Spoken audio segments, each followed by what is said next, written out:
Et bonsoir à tous, bienvenue sur la chaîne de l'Hexamone Crypto. Nous sommes de nouveau le jeudi 28 mars 2024, 18 h cette fois-ci à l'heure à laquelle je vous fais cette vidéo. On va voir que pas mal de choses ont changé depuis ce matin. Le Bitcoin qui est vraiment sur son niveau clé, vraiment le niveau clé qu'il va falloir breaker, c'est un niveau de résistance très important, je vais vous expliquer pourquoi. Et on va regarder bien sûr la crypto Océan qui s'est mis à pump depuis ce matin. Je vous en avais déjà parlé depuis un jour ou deux qu'il fallait la surveiller de très près et à la péter. Et on va jeter un coup d'œil sur 2-3 cryptos intelligence artificielle qui promettent des choses intéressantes. Allez, sans plus attendre, on démarre justement sur notre Bitcoin. Bitcoin qui, je le rappelle, eh bien, avait quand même pas mal pump ces derniers temps. Et on est venu chercher un niveau clé qui est un niveau stratégique. Maintenant, attention, je rappelle à tout le monde que tout ce que je vais dire dans cette vidéo n'est en aucun cas un conseil financier. Alors, reprenons mon schéma. Bon là, je me mets directement en vue 4 heures. Hein. Ce matin, je vous ai déjà fait une vidéo en long, en large et en travers sur le Bitcoin, donc je ne vais pas rentrer dans tous les détails de toutes les échelles de temps. Là, je vais juste me concentrer sur l'échelle qui nous intéresse. Donc là, en vue 4 heures, on voit que notre Bitcoin a été rejeté ici. On le voit parfaitement sur ce tracé. On a connu un rejet ici sur le niveau des 71 329 $. Même, attendez, non, pardon, je vous dis des bêtises. Voilà, des 71 358 $. Donc là, c'est un niveau sur lequel on a connu un rejet. On le voit parfaitement derrière vu qu'on a une bougie rouge. Et pourquoi c'est un niveau de rejet? Eh bien parce qu'en réalité, il correspond ici à notre dernier point haut fait ici, ainsi que notre point haut fait ici. Donc effectivement, c'est bel et bien une zone de résistance importante. Tant qu'on est malheureusement sous ce niveau clé, eh bien on est bloqué. Je rappelle que pour prolonger le mouvement haussier, je rappelle le mouvement haussier qui a été initié ici depuis maintenant le 20 mars 2024, on a repris une phase bullish. Et donc là, pour prolonger ce mouvement haussier, on n'a pas le choix. Il va nous falloir faire une clôture validée, confirmée, pullback compris, au-dessus du niveau clé que je vous ai donné. Et pourquoi je vous dis ça? Eh bien parce que si malheureusement on n'y arrive pas, eh bien malheureusement on pourrait former une figure chartiste qu'on appelle un double top. Un double top, je le rappelle, c'est une figure chartiste malheureusement de retournement baissière. On le voit ici, on a fait un premier sommet. Ici on est revenu retester le sommet, mais on le voit pour l'instant on n'arrive pas à le breaker. Donc qu'est-ce qui se passe? Si jamais on break la ligne de coup de ce pattern, donc déjà avec la cassure des 69 005 qui sera une zone de support qu'il ne faudra pas perdre, mais surtout si on perd la ligne de coup qui se trouve quant à elle ici au 68 582, eh bien là ça validerait le double top et malheureusement figure chartiste de retournement baissière, boum, on crash. Je peux même vous donner d'ailleurs la target théorique de ce pattern. La target théorique serait d'aller chercher ici. Combien c'est? Eh bien voilà, la target serait à 65 862 $. Ça, ce serait notre target du double top. Et malheureusement, cette target se trouve en dessous du canal ascendant. Donc ça voudrait dire que ça permettrait malheureusement de mettre un terme à la phase haussière qu'on est en train de vivre depuis quelques jours. Donc d'où l'importance vraiment de faire un point haut plus haut que les précédents pour justement dire que, ok, la tendance haussière, il n'y a pas de problème, elle continue. Je rappelle aussi que tant qu'on est quand même dans ce canal ascendant, pour ne pas affoler tout le monde, mais tant qu'on est dans ce canal ascendant, pardon, qui est ici, en blanc, la tendance reste toujours haussière, même si au pire des cas, ici on chute, on n'arrive pas à monter, on chute, on va chercher le bas du canal, je rappelle que la tendance reste haussière. Tant qu'on ne break pas ce canal par le bas, la tendance est et reste haussière. Même si là on se met à chuter et qu'on va chuter pour aller chercher pourquoi pas ici le bas du canal qui se trouve quant à lui ici à 66 574, la tendance resterait haussière. Il faut bien comprendre ça parce qu'il y a beaucoup de débutants qui disent voilà mais je comprends pas, ça crache, le truc il a perdu moins 5%, c'est bon, c'est fini. Ouais mais non, non, non, non. La tendance reste haussière tant qu'on ne forme pas un point bas plus bas que les précédents. Or ici nos points bas ils sont là, ils sont là, ils sont là, donc tant qu'on ne forme pas un point bas ici plus bas que les précédents, la tendance reste pour l'instant haussière. Donc ça, c'est notre espoir. Mais maintenant, nous, ce qu'on aimerait quand même, c'est valider tout ça et aller chercher des points encore plus hauts, bien évidemment. Bien évidemment, c'est ce qu'on voudrait. Maintenant, Là, ce qu'on voit aussi du côté du Bitcoin, c'est qu'en réalité, j'ai l'impression qu'on est en train de former une sorte de pattern de latéralisation. Ici, si on regarde bien, voilà, parfait, ben exactement. C'est exactement ça. On est en train de former actuellement un range. Donc là, un range, qu'est-ce que c'est? C'est une zone de consolidation dans laquelle, effectivement, on est en perte de volatilité. Et là, effectivement, c'est ce qu'on voit, on est en perte de volatilité ici. Vu qu'on a un Bitcoin depuis quelques jours qui gravite entre les 68 539 et le haut du range qui se trouve quant à lui à 71 350. Donc là, pour l'instant, notre Bitcoin gravite entre ces deux niveaux, donc on est en perte de volatilité. Mais je vais vous montrer qu'on pourrait avoir une petite explosion qui arrive, enfin explosion à la hausse ou à la baisse, peu importe, mais un mouvement assez important qui arrive très bientôt, je vais vous expliquer ça. Mais avant, je rappelle que les likes et les commentaires sont très fortement appréciés, c'est grâce à ça bien sûr que ma chaîne YouTube continue d'être mieux mise en avant par les algorithmes de recherche de YouTube. Donc je compte sur vous, propulser ma chaîne en bull run. Alors, comme je vous le disais, donc là, on est en train de consolider, et surtout, qu'est-ce qu'on voit? Eh bien, on voit derrière, ici, je vais les faire clignoter pour les débutants, pour ceux qui ne le voient pas comme ça visuellement, mais regardez, ce que je suis en train de faire clignoter, pardon, on ne le voit pas hyper bien, en fait, ici, ce sera mieux, là, voilà, parfait, regardez, hop, c'est moyen quand même, c'est quand même moyen, ah, attends, hop, si je fais ça, non, bah, elles sont mes bandes de Bollinger, pourquoi il me les met comme ça? Normalement, il est censé me les dégager. Pourquoi il me les met en fou? Bon, c'est pas grave, c'est les aléas du direct, pas de souci particulier, je vais vous les montrer à la mano. Donc là, qu'est-ce qu'on voit? On voit qu'ici, en fait, on a des bandes de Bollinger qui commencent à se contracter vraiment très sérieusement. Donc là, ça, on le sait, c'est annonciateur de volatilité. Annonciateur de volatilité, effectivement, parce que quand ça se contracte, ça veut dire que là, pour l'instant, eh bien, on est dans une phase de latéralisation, mais au bout d'un moment, cette latéralisation, quand elle pète, eh bien, elle pète avec de la force et du volume, si possible, pour faire un mouvement impulsif. Et plus les bandes de Bollinger sont resserrées, plus le mouvement sera impulsif. Or, quand on regarde bien ici, eh bien, nos bandes de Bollinger sont resserrées, et la dernière fois qu'on a eu des bandes de Bollinger à peu près resserrées comme celles qu'on a ici, eh bien, c'était à ce moment-là, quand on avait formé un très joli mouvement derrière. Donc là, on espère vraiment que le Bitcoin va breaker son range par le haut. D'ailleurs, moi, je vais me mettre une petite alerte vers le haut du range. Comme ça, au moins, je serai prévenu quand ça arrive. Donc, on espère vraiment que ce range va être pété par le haut. Comme ça, si jamais c'est le cas, eh bien, on pourra aller chercher une target un peu plus haute, notamment ici le haut du canal ascendant à 73 132, voire même les 73 920 $, qui correspond au dernier point haut. Et donc là, je rappelle aussi, pour tous ceux qui découvrent ma chaîne YouTube, que ça fait quand même plusieurs vidéos déjà, toute la semaine dernière, je vous avais parlé d'un mouvement en double bottom qui s'est validé. Et donc ce double bottom, il a comme target justement ces fameux 73 900 $. Donc est-ce qu'on va y arriver? Bah pour l'instant, j'ai envie de dire, on est bloqué. Donc pour l'instant, inutile d'espérer quoi que ce soit, on n'ira pas plus haut. Mais si jamais on arrive à breaker les niveaux clés que je vous ai donnés, et qu'on break ces bandes de Bollinger par le haut, ça pourrait être vraiment intéressant. Maintenant, soyons extrêmement prudents, parce que si jamais notre Bitcoin décide de breaker ces bandes de Bollinger malheureusement par le bas, souvenez-vous du scénario que je vous avais dit avec le double top qui est là, plus bande de Bollinger resserrée. En plus de ça, attention, le bas des bandes de Bollinger correspondent grosso modo à la ligne de coup à ne surtout pas perdre pour valider le double top.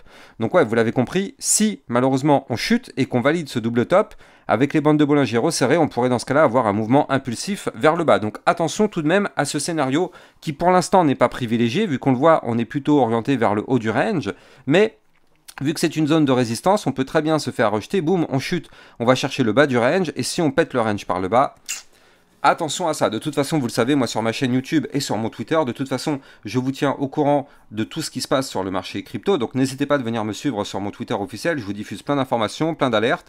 D'ailleurs, pour tous ceux qui sont intéressés par les cryptos RWA, Real World Asset, tout à l'heure, je vous ai fait une vidéo ce midi sur la crypto Hundo. Donc si vous ne l'avez pas encore vue, je vous conseille vraiment d'aller la regarder, très intéressante. Et nous, on va continuer. On va continuer justement pour parler de 2-3 cryptos d'intelligence artificielle. Donc justement, comment ne pas parler en ce moment des cryptos, donc justement avec le Océan. Je rappelle qu'il y a une news actuellement qui est en train de passer par rapport aux 3 cryptos, donc Fetch, Océan et Agix. Donc là, ce sont 3 cryptos qui sont potentiellement en train de fusionner pour créer un nouveau token qui va s'appeler le dollar ASI. Et donc ça, effectivement, ça peut être très intéressant. Donc là, pour l'instant, c'est pas encore voté. On devrait avoir normalement un vote d'ici le 2 avril de ce que j'ai vu sur internet. Donc tant que c'est pas voté pour l'instant, il y a toujours voilà, un doute que ça ne se valide pas. Mais effectivement, eh bien, ça risque d'arriver très bientôt. Maintenant, des informations que j'ai réussi à récupérer un petit peu à droite, à gauche, eh bien, de ce qu'on voit, c'est que si jamais vous détenez des jetons Fetch sur un échange, ils seront a priori automatiquement étiquetés en ASI. Donc du coup, il n'y a rien à faire pour tous ceux qui ont des cryptos Fetch sur les échangeurs. Maintenant, si c'est sur des wallets, là c'est un petit peu différent. Il va y avoir une sorte de plateforme d'échange qui va être mise à votre disposition pour pouvoir convertir vos Fetch en la nouvelle crypto-monnaie, justement le dollar ASI.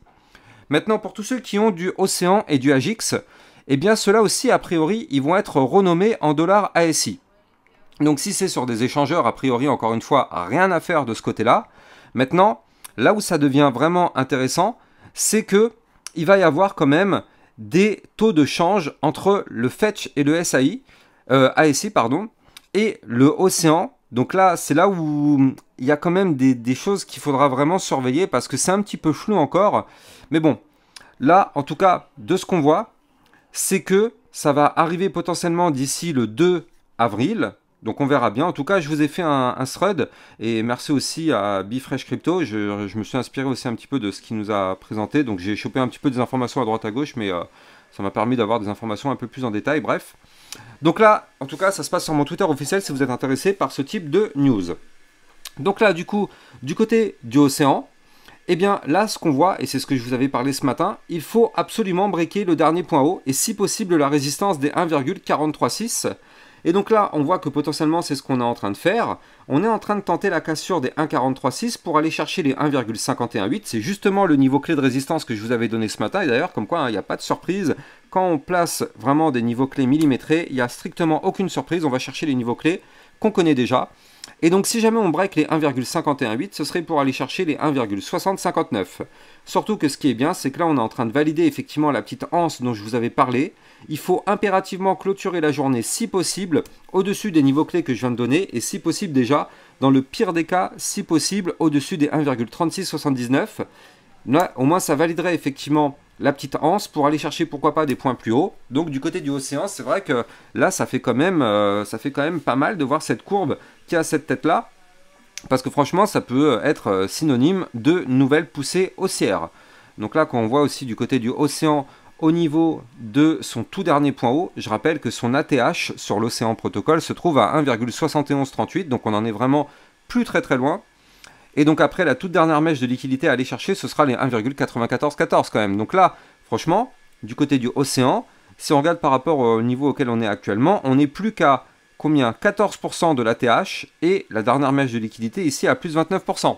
Avant de partir vraiment en price discovery, c'est-à-dire des zones jamais atteintes. La crypto AGIX qui elle aussi décolle et pourrait continuer effectivement sa phase de décollage, pourquoi pas. C'est une configuration copier-coller du Fetch, de l'Océan dont je vous ai parlé juste avant. On le voit ici sur le AGIX avec un pump, la petite anse sur le côté. Donc là, il faut impérativement clôturer la journée au-dessus, si possible, eh bien, des 1,4759.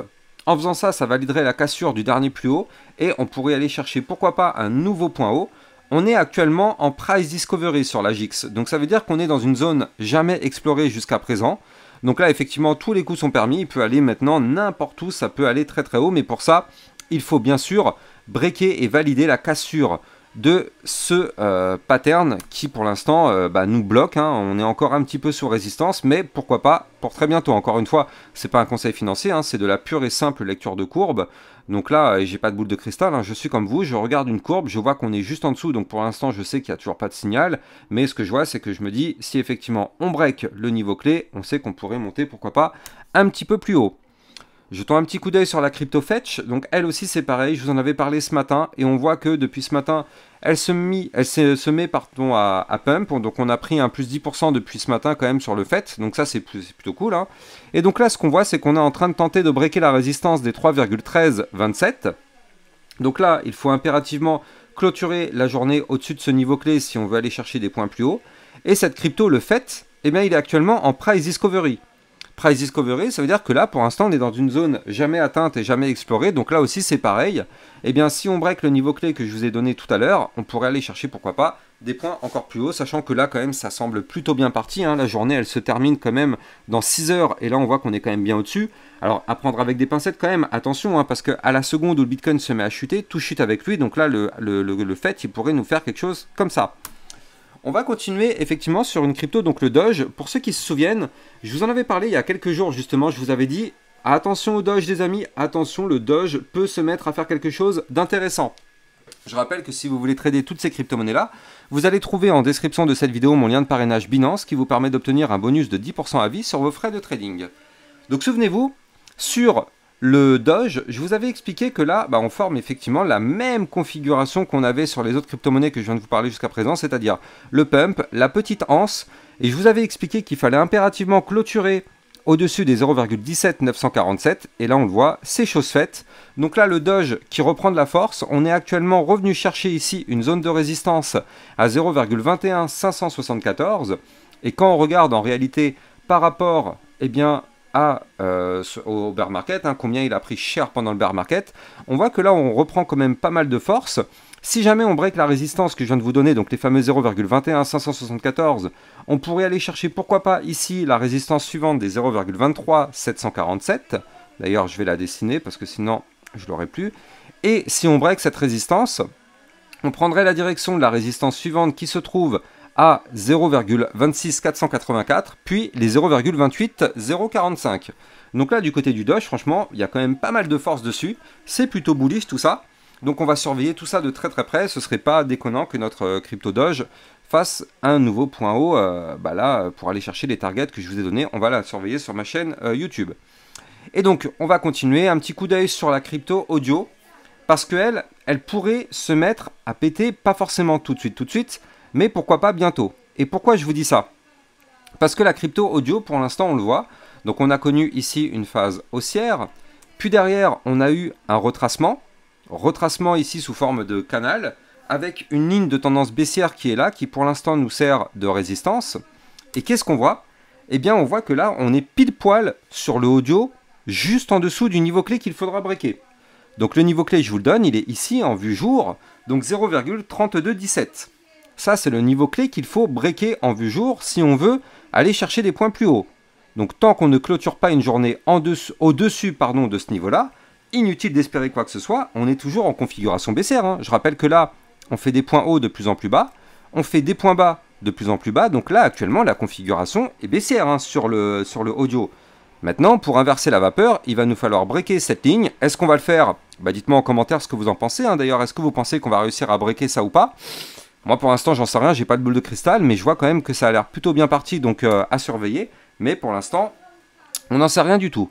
Et donc là, si jamais effectivement on arrive à breaker le niveau clé que je vous ai donné, on pourrait prendre la direction dans un premier temps de la zone de résistance des 0,3488, puis pourquoi pas ici les 0,4015 avant d'aller chercher les 0,4411.